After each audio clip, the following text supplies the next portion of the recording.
Çok aziz ve muhterem İslam alimleri, değerli katılımcılar, sözlerime başlamadan evvel hepinizi saygı ve hürmetlerimle selamlıyor.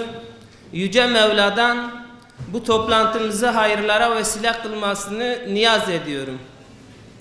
Ayrıca bu güzel ve faydalı toplantıyı tertip eden İttihad-ül Ulema'nın saygıdeğer başkanına ve emeği geçen bütün katılımcılarına sonsuz şükranlarımı arz ediyorum. Değerli kardeşlerim, benim konum doğudan batıya yönelen gençliğimizin tekrar öz benliğine kavuşabilmesi için yapmamız gerekenler.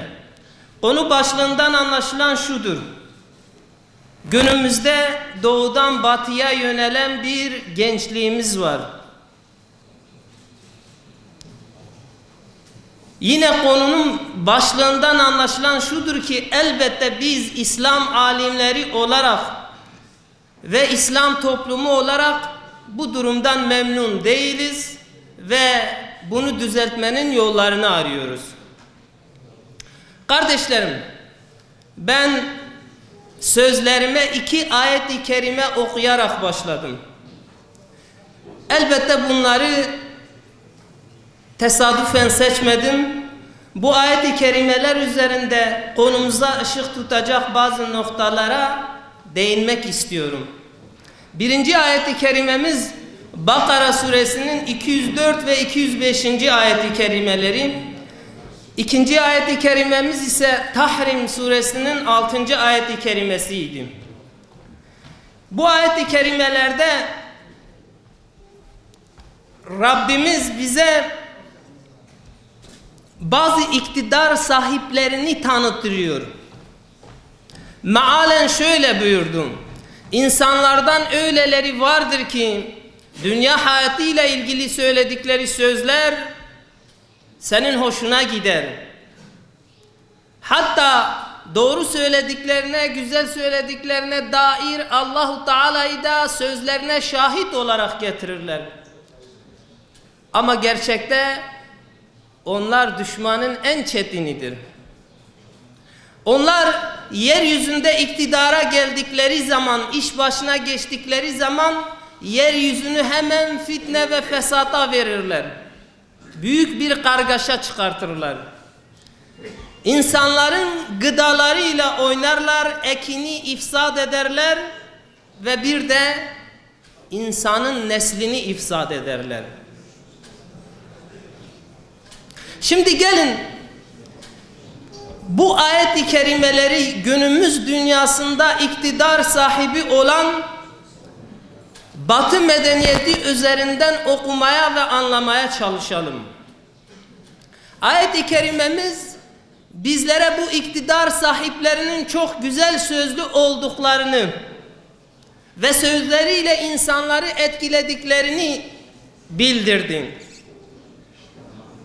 Batı medeniyetine baktığımız zaman Batı medeniyeti bu konuda son derece mahir. Batı medeniyetinin görünür yüzü insanların nefsine hoş geliyor. Adeta sihirli, büyülü bir medeniyet. Demokrasi derler, adalet derler, özgürlük derler, insan hakları derler, kadın hakları derler, çocuk hakları derler, hatta hayvan hakları derler. Teknoloji derler, bilim derler, uygarlık derler. Günümüzde insanın hayatını kolaylaştıran birçok yeni icat ve aletlerden bahsederler. Ki gerçekten bunların hepsi veyahut birçoğu gerçekten güzel olan şeyler, hepimizin hoşuna giden, nefsimizi okşayan şeyler. Sadece gençlerin değil. Peki ama Batı medeniyeti gerçekten bu mudur? Yoksa Batı medeniyetinin vahşi ve çetin yüzünü saklamaya çalışan bir maskeden mi ibaret bu güzel sözler? Ayet-i kerimemiz bize bunun bir maske olduğunu söyledi zaten. Ama biz bir iki soru sorarak bunu yine tespit etmeye çalışalım. Bugün dünya genelinde, dünyanın herhangi bir ülkesinde ya da noktasında meydana gelen kargaşaların, fitne ve fesadın arkasında duran kimdir diye bir soru sorduğumuz zaman ya da sebepleri, müsebbibi kimdir diye bir soru sorduğumuz zaman öyle inanıyorum ki birçoğumuz hemen Batı ve Batı medeniyetini oluşturan ülkeler diyeceğiz. Yine şöyle bir soru soracak olursak, bugün dünyada insanların gıdasıyla oynayan, gıdaları ifsad eden, genleriyle oynayan, gedosunu değiştiren, yani ayet-i kerimemizin tabiriyle ekinleri ifsad eden kimdir diye bir soru soracak olursak, yine kuşkusuz hemen hemen hepimiz Batı ve Batı medeniyetini oluşturan ülkeler diyeceğiz. Son soru esasen konumuzla alakalı olan, daha çok alakalı olan nokta da bu. Bugün günümüzde dünyada insanoğlunun neslini bozan, gençliği bozan, gençliği sadece şehveti ve oyun eğlence peşinde koşuşturan, sosyal medyada programlanan, yönlendiren, yönetilen, duygusuz, cansız, ruhsuz, amaçsız, adeta bir robot haline getiren kim diye bir soru soracak olursak, yine hiç tereddüt etmeden hepimiz Batı ve Batı medeniyetini göstereceğiz. Bunları niçin söylüyoruz? Sorunun kaynağını tespit etmek için soruyoruz. Çünkü sorunun kaynağını tespit etmeden hiçbir meseleye çözüm öğretilemez. Bugün biz doğudan batıya yönelen gençlikten şikayetleniyorsak ve gençlerimizin batılılaşmasından, batılı değerlere yönelmesinden şikayetleniyorsak, bunun altındaki sebebi tespit etmemiz gerekiyor. Bu sebebi tespit etmeden hiçbir çözüm elbette ki üretilemez. Öyleyse birinci tespitimiz şu oldu: dünyada fitne ve fesatların kaynağı Batı medeniyeti, insanların gıdasıyla, ekiniyle, azığıyla oynayan bir Batı medeniyeti ve de insanın nesliyle oynayan, özellikle İslam ülkelerindeki gençliği bozmak ve tahrip etmek için çaba sarf eden bir Batı medeniyeti vardır. Şimdi bir soru daha. Batı medeniyeti ne istiyor gençliğimizden? Neden böyle bir şey yapıyor? Bundan amacı nedir? Sebebi nedir? Bu sorunun cevabını bulduğumuz zaman günümüzde gençliğin neden batıya meylettiğini tespit etmiş oluruz. Sebebini tespit etmiş oluruz. Kardeşlerim, şu anda Avrupa ve Amerika ülkelerinde, yani Batı medeniyetinde hızlı bir şekilde nüfusun yaşlanması söz konusu. Doğum oranları son derece azalmış. Buna mukabil gelişen yaşam koşullarına bağlı olarak yaşlı nüfus sürekli artıyor. Bu durum yakında şöyle bir duruma sebebiyet verecek, yol açacak. Avrupa ülkelerinde şu anda başta Almanya ve İspanya olmak üzere senelik ölüm oranları doğum oranlarını geçmiş durumda. Yani bir senede ölen insanların sayısı doğan insanların sayısından daha fazla. Nüfus hem yaşlanıyor hem de azalıyor. Bu nedenle dikkat ederseniz bütün Avrupa ve Amerika ülkelerinde doğum teşvik edilir. Ailelerin çocuk sahibi olması teşvik edilir. Devlet bu konuda ailelere ciddi miktarda para öder. Yardımda bulunur, maddi destekte bulunur ta ki nüfus çoğalsın. Ama bir türlü çoğalmıyor, azalıyorlar. Bu Batı medeniyetinin çok belirgin bir özelliği daha var. Bunu muhakkak her işte göz önünde bulundurmalıyız. Batı hesapçı bir medeniyettir. Planlı bir medeniyettir. Bütün işlerini çok önceden hesaplarlar, planlarlar, ona göre düzenlerler. Onlar yıllar önce nüfuslarının bu şekilde yaşlandığını ve azaldığını planladılar, hesapladılar. Ama buna mukabil bir hesap, bir plan daha yaptılar. O da şuydu, şunu ortaya çıkarıyordu. İslam ülkelerinde ise onların bu durumuna mukabil hızla nüfus çoğalmaya devam ediyor. İslami, Müslüman gençlik hızla çoğalmaya devam ediyor ve Müslümanların sayısı azalmak bir yana artıyor. Amerika Birleşik Devletleri'nde Pew Araştırma Merkezi diye bir merkez var. Bu merkez 2010 yılında bir araştırma yapıyor ve araştırmanın sonucunu 3 madde halinde özetliyorlar. Maddeler şunlardan ibaret. Birincisi, dünyada Müslümanların nüfusu hızla artıyor. İkinci tespit, şu anda yeryüzünde en çok genç nüfusa sahip olan dini grup Müslümanlardır. Üçüncü tespit, Yahudi ve Hristiyanların nüfusu hızla yaşlanıyor ve azalıyor.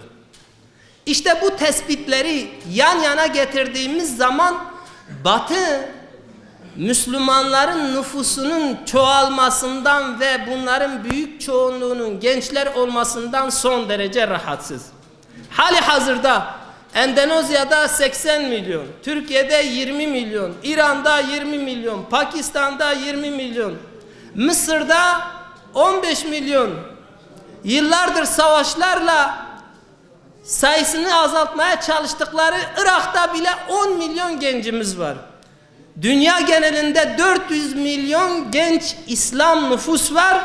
Bunlara çocuklar dahil değil. Genç dediğimiz 14-25 yaş aralığı. Çocukları da dahil ettiğimiz zaman 1 milyara yakın bir İslam genç nüfusundan bahsediyoruz. Buna mukabil Avrupa ve Amerika'nın nüfusu yaşlanıyor, azalıyor. Ve tespit ettikleri şu, diyorlar ki eğer durum böyle devam ederse 2050'ye kadar, 2050'ye varmadan Avrupa'nın bile birçok merkezinde Müslümanların nüfusu Hristiyanların nüfusunu geçecek. İşte korktukları durum bu.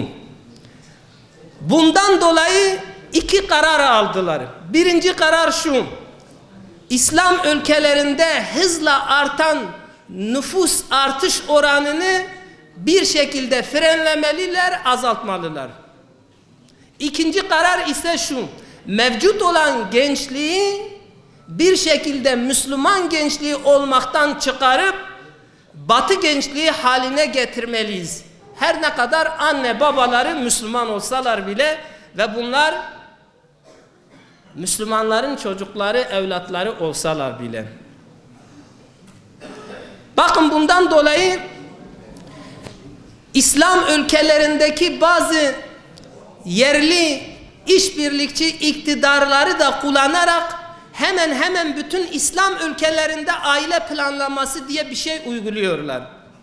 Eğer bir İslam ülkesi Avrupa ve Amerika'dan kredi alacak olursa ya da silah satın alacak olursa o anlaşmanın bir maddesi muhakkak kendi ülkelerindeki nüfus artış oranını azaltmak için çaba gösterecekler. Ne alaka? Kredi alıyoruz ya da silah alıyoruz. Çocuklarımızla, neslimizle ne işiniz var? Ama anlaşmanın bir maddesi muhakkak budur. Hatta eğer kredi veriyorlarsa o kredinin belirli bir oranını bu çalışmalar için kullanmasını da şart koşarlar. Kendi ülkelerinde nüfusun artması için sürekli çaba sarf ederken İslam ülkelerinde, İslam memleketinde nüfusun azalması için çaba sarf ederler. İkinci olarak aldıkları karar İslam gençliğini, Müslümanların evlatlarını Batı gençliği haline getirmek için çaba sarf edeceklerine dair karar almışlardı. Onu da şu şekilde yapıyorlar. Gene İslam ülkelerindeki kendilerine yakın iktidarlar eliyle özellikle eğitim sistemini kullanıyorlar. Yani Müslümanların evlatlarını öyle bir eğitimden geçirelim ki o evlatlar o okulları bitirdikleri zaman artık her ne kadar anne babaları Müslüman olsalar da onlar Batı'nın gençliği olsun. İşte bu yüzden 15-20 sene boyunca okul okuyan bütün gençler Batı'nın eğitim sistemine bağlı okullardan geçerler. Batı'nın değerlerini teşvik eden okullardan geçerler. Karma eğitimden geçerler ve öyle bir ahlakla büyürler ki okuldan mezun olduğu zaman, diplomasını aldığı zaman artık onun çok Müslümanlarla bir alakası yoktur. Tam tersine Batılılar gibi dünyaya bakar, Batılılar gibi yaşar, Batılılar gibi giyinir, Batılıların sevdiğini sever, Batılıların sevmediğini sevmez. Öyleyse bu bir plan ve projedir. Gençliğimizin bugün bu halde olması kendiliğinden meydana gelen bir olay değil. Tesadüfen meydana gelen bir olay değil. Planlı ve projeli bir çalışmadır. Yine İslam ülkelerindeki medya gücünü yoğun olarak kullanırlar. Televizyonlarda, gazetelerde, dergilerde, basın yayında sürekli Batı ve Batı medeniyetini teşvik ederler. Gençler bu şekilde büyür ve gelişir.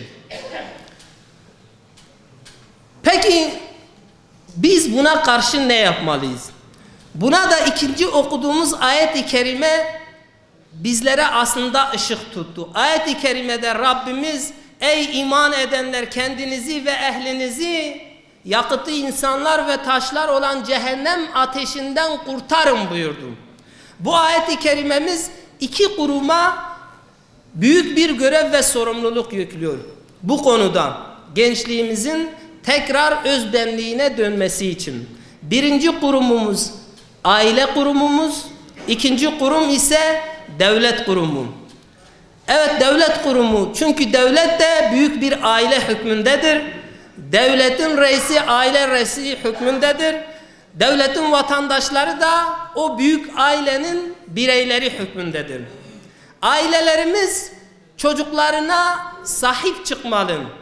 Her şeyden önce aile çocuklarımız için güvenilir bir liman olmalı. Çocuk bütün sıkıntılarında, gençlerimiz yaşadıkları bütün girdaplarda her şeyden önce ailesine dönebilmeli, ailesiyle dertleşebilmeli, ailesiyle bu sıkıntıların üzerinden çıkabilmelidir.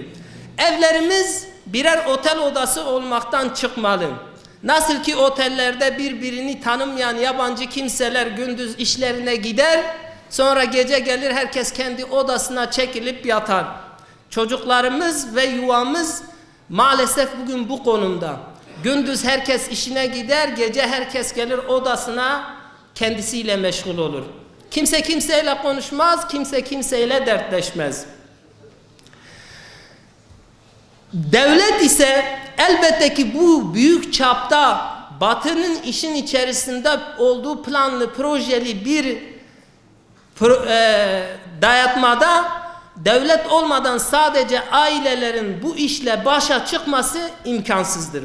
Zaten şu anda en büyük problemimiz de bu. Aileler bir şekilde çırpınıyor ama devletler politika olarak bu işin içerisinde olmadıklarından dolayı maalesef istenilen sonuçlar elde edilmiyor. Öyleyse devletler muhakkak buna el atmalı ve karma eğitime acilen son verilmeli. Eğitimde okullarımızda Batı değerlerini özendiren, Batı değerlerini sürekli teşvik eden eğitim sisteminden vazgeçilmeli. Medya, televizyon ve dizi filmler özellikle devletin kontrolünden geçmeli. Devlet bunları sürekli denetlemeli ve dini milli değerlerimize aykırı olanlar bir şekilde engellenmeli. Eğer bunlar hem devlet ve aile tarafından beraber yapılırsa umuyoruz ki İslam gençliği özbenliğine dönecektir. Çünkü gençlerimiz her ne kadar batılılara benziyorlarsa da asla batılı olmuyorlar ve uygun bir zamanda ehil bir davetçi tarafından uyarıldıkları zaman geri dönebiliyorlar. Bizim bunu sağlamamız gerekiyor. Vaktim dolmuştur. Umarım faydalı oldu. Saygı ve hürmetlerimi sunuyorum. Allah razı olsun. Sağ olun, var olun.